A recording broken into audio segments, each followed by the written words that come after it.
우리 주님과 함께 십자가에 못 박혔다는 것을 시인하며 오늘의 묵상을 시작합시다.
우리는 십자가에 주님과 함께 못 박힌 것만 아니라 주님과 함께 부활하였다는 것, 부활의 능력으로 거듭나게 되었다는 것 시인할 수 있게 해주심을 감사를 드립니다.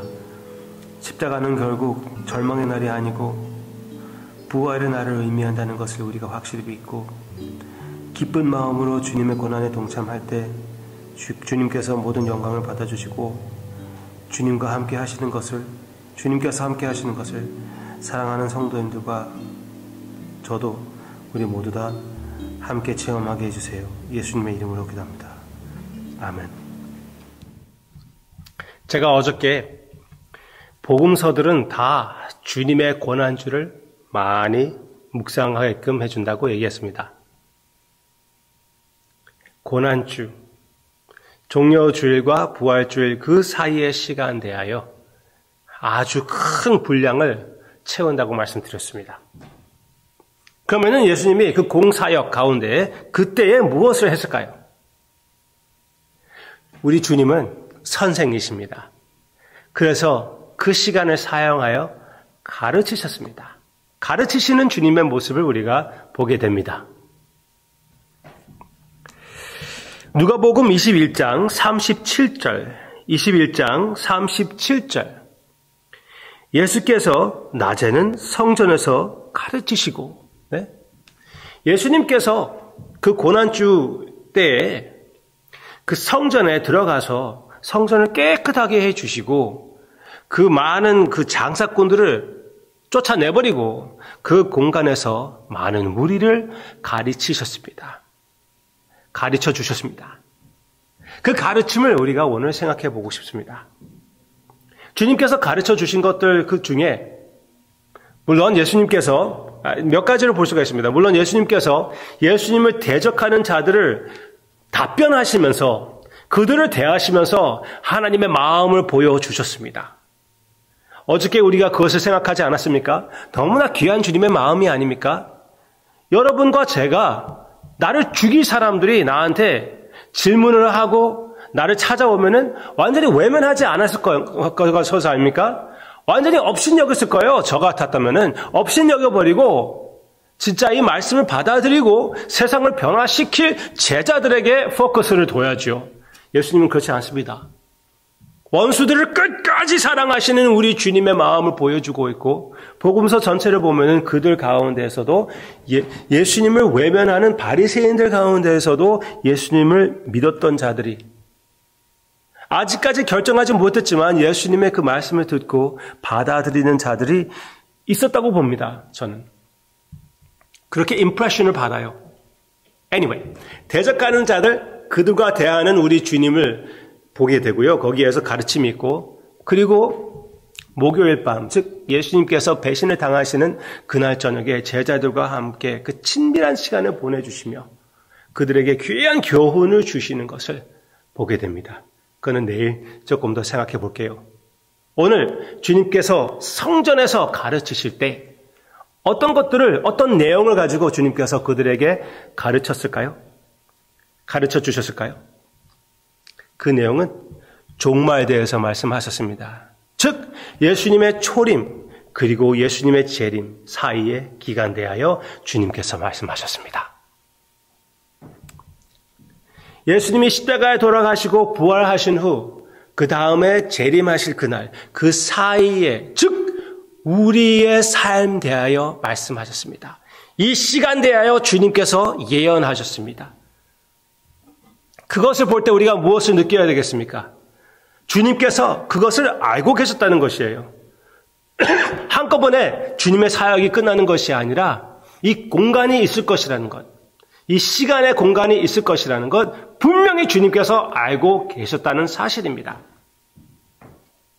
주님이 말씀하시는 내용 가운데 어떻게 얘기했냐면은, 듣는 모든 자들이 예수님께서 언제나 다시 오실 수 있고 내가 주님을 대면하는 날은 언제나 준비가 되었다는 것을 느끼게끔 가르쳐 주셨고요.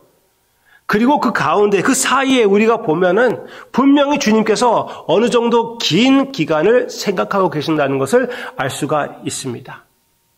너무나 쉽게 주님께서 오신다고 말하지 말라고 주님께서 말씀하시고, 나라들이 일어나고 나라들이 없어지고 나라들 사이에 전쟁의 이야기가 있고 전쟁도 일어나기도 하고 지진과 기근, 여러 가지 징조를 주님께서 얘기하지 않으셨습니까? 그 징조가 나타나려면 시간이 필요한 것이에요.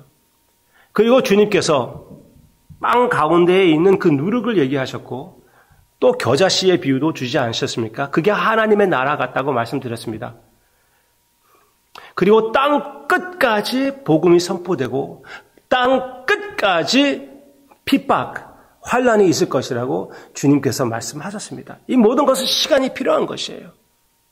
어떤 사람들은 예수님이 돌아오신다고 해놓고 오시지 않았기 때문에 예수님은 틀렸다, 올바른 종교가 아니다, 그렇게 얘기하는 사람들도 옛날에도 있었고 지금도 있습니다.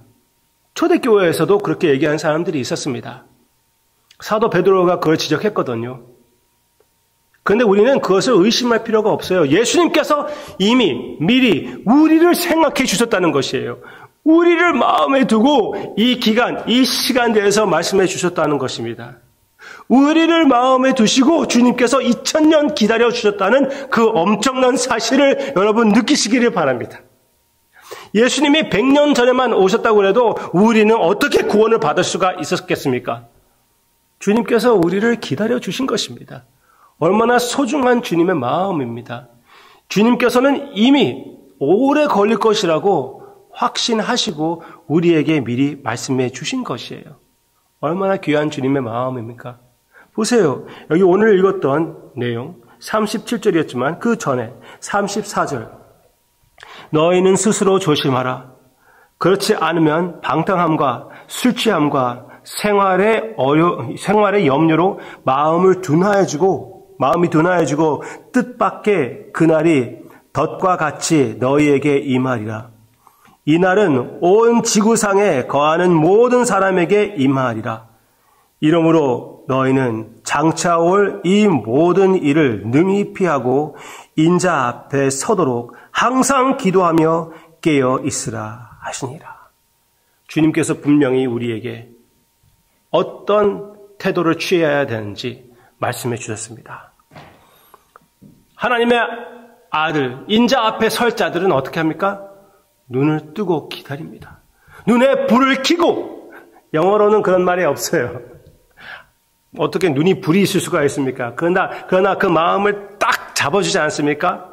얼마나 아주 재밌는 표현입니다. 눈에 불을 켜고 우리 주님을 바라보는 태도가 바로 주님 앞에 설 사람들의 태도라는 것입니다. 우리는 예수님을 영접했을 때, 거듭났을 때 영적 눈을 받았습니다. 주님께서 주신 눈을 우리가 일부러 닫지 않기로 결심해야 하겠습니다. 성령님의 능력으로 항상 그 눈을 뜨고 영원한 것을 바라보고 이 세상 것으로 취하지 않는 우리가 되기를 바랍니다. 이 순간적인 세상 것을 사용하되 하나님의 영광을 위하여 사용하되 사용당하지 말고 거기에 취하지 않는 염려와 또 쾌락으로 인하여 지나치게 억눌리지 않는 우리가 되어 오직 주님을 바라보며 주님 안에서 십자가와 부활의 승리에 참여하는 우리가 되기를 바랍니다. 깨어 있읍시다. 인자 앞에 서는 자들은 깨어 있습니다. 기도하겠습니다. 아버지, 우리는 깨어서 기도하는 자들이 되게 해주시옵소서. 깨어서 눈을 감고 기도할 때 영적 눈이 떠서 주님을 항상 바라보는 우리가 되게 해주세요. 그렇게 역사해 주시기를 간절히 기도하고 원합니다. 이렇게 십자가를 바라보시면서 우리를 생각해 주심을 감사를 드립니다. 십자가 상 위에서도 우리를 생각하고 계신 우리 주님을 생각할 때 너무나 감격하고 감사합니다. 그때에서도 우리를 생각해 주신 주님, 2000년 동안 기다려 주신 주님, 감사합니다. 오늘 이 감사를 표현하는, 그리고 주님 앞에 이 감사로 충격을 받아 삶이 변화가 되는 주님의 고난에 참여하는 고난주가 되게 해주시기를 원하고 부활의 능력도 알게 해주시옵소서. 예수님의 이름으로 기도합니다. 아멘.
내 구주가 되